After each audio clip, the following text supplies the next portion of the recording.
A very good morning to all of you. We have been talking about interaction between text and the reader, an essay by Wolfgang Iser. There is a confusion regarding the pronunciation. Some speakers may prefer to call him Iser and some other Iser, but you must have seen the video that I have shared. In that video, too, a lady starts with Iser and later C to pronounces it as Isa.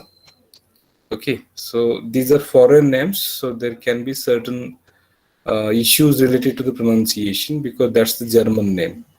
Now let's go ahead with. In the last lecture, we saw uh, that in this particular essay, interaction between text and the reader, Isa is trying to explain the nature of interaction and relationship between a literary text and a reader. Further, he focuses on what actually happens when a reader picks up a text for the purpose of reading. And he comments on the nature of interaction between a text and the reader. And at the same time, while commenting on this particular nature, he explains that every text has got two poles. One is the aesthetic pole and the other one is the artistic pole. In the last lecture, we got introduced with these particular poles. The aesthetic pole is the reader's pole. We understood that. And here, the reader tries to, also we try to understand, or the critic tries to understand how the reader tries to interpret a given text. So reader's interpretation of the text is the focus over here, whereas the artistic pole is the author's pole, we can say, a writer's pole, and how that writer wants the text to be interpreted is the focus of discussion in this particular pole. So Isa makes it clear that neither the writer's pole nor the reader's pole alone is a perfect text. And he talks about the virtual text and actual work. Virtual means something which is, illusionary, something which is not real, opposite to actual, we can say, and actual work. So this the virtual text and actual work remains somewhere between the artistic pole and the aesthetic pole. Then what is an actual text? Actual text is not only all readers' interpretation or all writers' intention. It is a combination of how reader interprets and what the writer intends. So that is actual text. And whatever means reader's interpretation is there or the writer's intention is there, these are the virtual texts. You should remember what we call the difference between uh, idea and reality. So virtual text can be considered as an idea, okay, whereas actual text is the exact interpretation or the realization of the writer's intention. Now let's go ahead with the discussion further. Here we shall talk about the interaction between a text, which is a complex process. The interaction between a text, according to Isa, is a complex process. It tries to explain, means here Isa tries to explain the nature of interaction between a text and a reader by stating that it is a complex process, but the relationship is not just like between a transmitter and a receiver. It is not too technical. You might be knowing the term transmitter in case of electricity. The electricity is transmitted, passing from, and then a receiver. So in this case, a receiver is very passive. Means a transmitter can only transmute and a receiver can only receive. That's it. Means a transmitter transmutes and the receiver receives. The reading process is not like that. The interaction between a text and a reader is not like that. In the case of a transmitter and a receiver has no capacity to transmute. Means there is no giving back at all. Only receiving is there. Because a receiver has no capacity to transmute. And the same way, transmitter has no capacity to receive.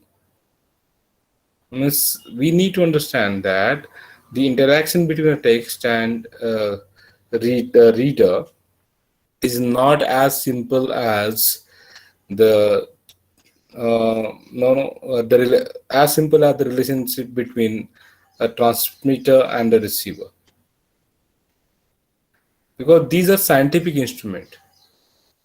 So we can say that the relation or the link between these two scientific instruments is just like one-way traffic. The transmitter transmutes and the receiver receives. No reverse process at all. And Isa says that the interaction between a text and a reader stands in sharp contrast or contract to it. It is exactly opposite to this, because in the case, you understand what happens. The reader interprets means what? The reader gives the meaning to the text. We should understand that. So the relationship between a text and a reader is two-way. A text is a transmitter as well as a receiver. In the same way, a reader is a receiver and as well as transmitter. So this is the difference. You can understand. A text not only transmutes but also receives.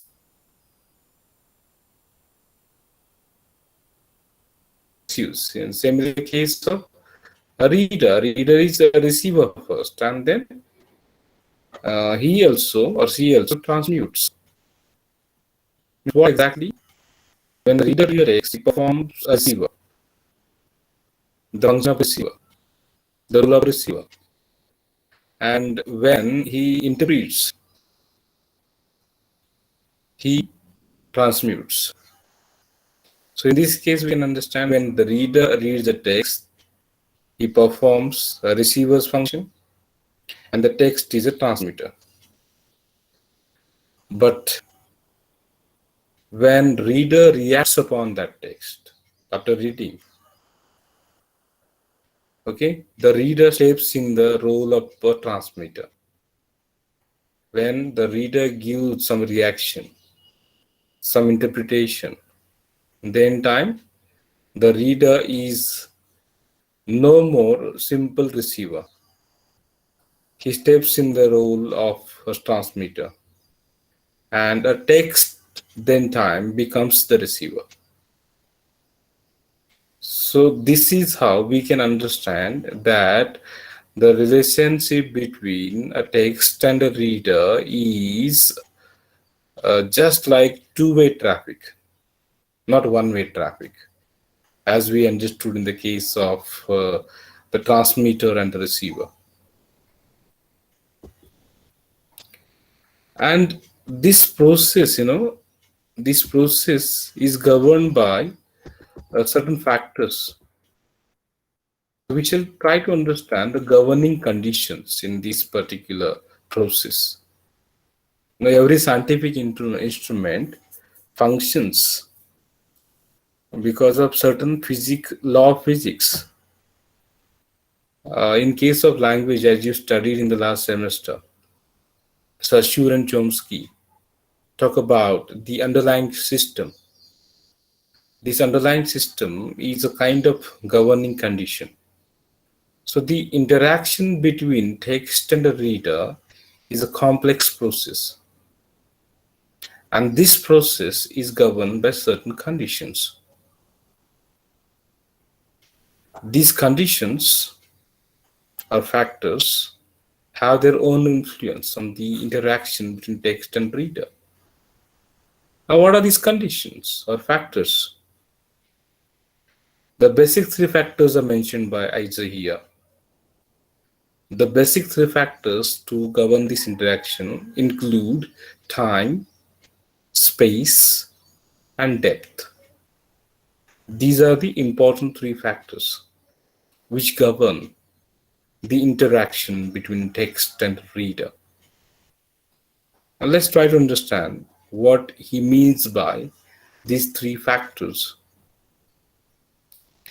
Now, what does he mean? What does Isa mean by the first factor, the time?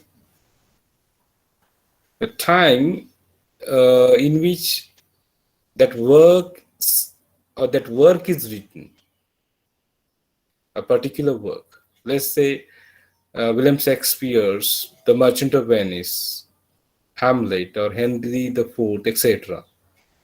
The time in which that work is written, that is the factor, or the age in which the reader lives. Means it's not only of the time of the text, the age in which the reader lives, and his or her own chronological age also influences the interaction. Now let's understand it with the help of the examples of Hindi movies. Most of there may be many music lovers.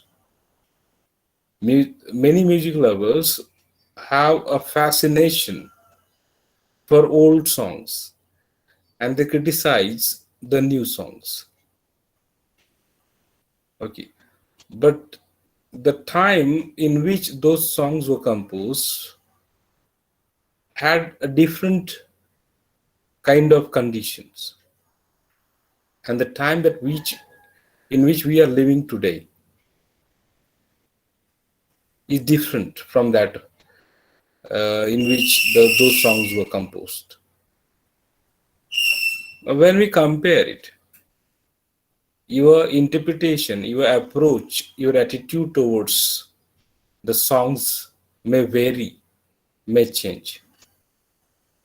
So the age in which the reader lives and the age in which the artistic work was written is one of the governing conditions which influences the interaction between the text and the reader. Further, he talks about the factor or the condition of space. The space, the elements of space also are significant. They play a significant role in the interaction. Now let's understand what he means by this. If a reader reads a work about his own country, a motherland, his reaction would be different from how it is when he reads a work of some other country. So this is what Isa means by space. Means the time which you represent, the age which you belong to, the space means the country or the region you belong to also matters. The cultural background. By space, he tries to focus on the socio-cultural background. And the third factor is the depth of the reader and his own understanding. The depth of the reader, the depth of knowledge, I mean to say. And the reader's understanding has their influence on the interaction. If the reader is more exposed to literature, for example, you being the students of English, you have been learning different methods of reading a text. You've been learning literary criticism. So your perspective has widened now. Your perspective, I mean to say. Your way of looking at literature has widened. If you compare yourself to the students of FY or SYBA, of course, of English, students of English, I mean to say, in then as well you'll find a kind of difference because you got the depth now and your understanding has enhanced. So a more performed reader can interact better than an average reader. Yeah, more performed reader means the reader who is acquainted, who is exposed to the field of literature and literary criticism, can interact better than an average reader. If you don't know anything about literature, anything about literary criticism, you may find it, difficult to understand it. So therefore, Isa talks about these three conditions in the influencing the interaction between a text and the reader. He further explains the complex nature of interaction between text and reader by giving the example of interpersonal relation and interaction between two individuals. Isa refers to uh, Tavistock School of Psychology, which was very popular in 1960s and 70s. And this school was established by a Scottish psychologist. I'm sorry for the typing mistake here, typological error. It is psychologist named R.D. Laing. This particular psychologist wrote a book with the title The Politics of Experience. And according to Laing, a person can never see himself as is seen by others, but he constantly believes and supposes that he is seen and felt in a particular way by other, and accordingly he forms his interaction and behavior with others. So these are the factors you need to understand. These three factors means where you are, when, time stands for when, then space where, and how knowledgeable you are. Now, what Lang is trying to explain here is that a person can never see himself. Means he sees himself through the mirror of others. Means others see him. And the person constantly thinks, believes that, and supposes that he is seen and felt in a particular way.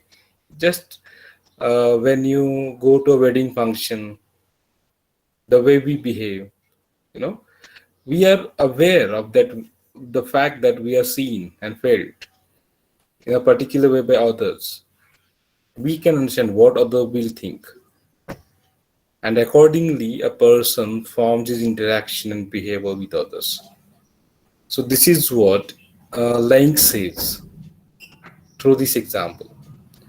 We shall go ahead with Lang's opinion in the next part of my discussion in more detail.